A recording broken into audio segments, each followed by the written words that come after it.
Alam ba ninyo na pare-pareho na ang legal na sahod at benepisyo ngayon ng lahat ng uri ng empleyado? Attorney G, ano ba talaga ang mga legal na sahod at benepisyo ng mga empleyado? Pagdating sa sahod at benepisyo, pare-pareho lang ang trato ng batas sa inyo. Anumang uri ng empleyado kayo. Kaya kung regular, probationary, casual, project-based, seasonal, or fixed-term employee man kayo, ito ang mga nararapat na makukuha ninyo mula sa mga employer ninyo. Una, salary. At ang salary mo ay hindi dapat bababa sa minimum wage na itinalaga ng Regional Tripartite Wage Board sa lugar ninyo. Kaya halimbawa, pagdating sa Metro Manila, 695 pesos na ang daily minimum wage dito. Kaya lagi niyong iti-check ang latest minimum wage sa lugar ninyo. Pangalawa, benefits. Bukod sa sweldo ninyo, dapat i-enroll ka agad kayo ng employer ninyo sa SSS Pag-ibig at PhilHealth bilang miyembro sa unang buwan pa lang ng inyong pagtatrabaho. Pangatlo, 13th month pay. Bukod sa sweldo at benepisyo ninyo, entitled din kayo sa 13th month pay kahit isang buwan pa lang kayong nagtatrabaho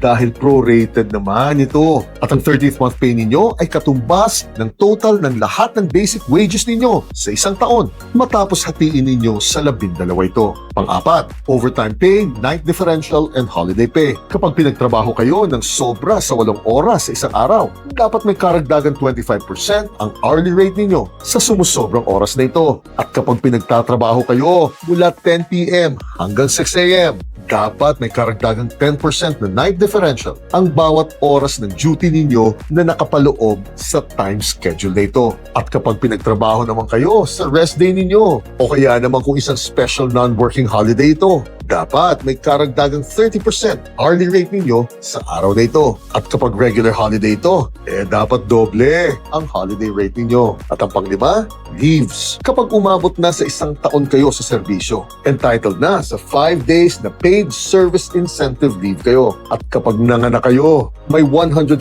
days na paid maternity leave kayo. At may karagdagang 15 days pa ito kung single mother kayo. At may 7 days rin na paid paternity leave ang mga married fathers dito. At ngayon, may 2-month paid leave na kapag babae kayo at dumaan sa gynecological surgery kayo. At mayroong 10 days paid leave na ang mga biktima ng anti-VAUSI law sa inyo. Bukas, pag-usapan naman natin ang mga karapatan ninyo habang nasa oras kayo ng trabaho.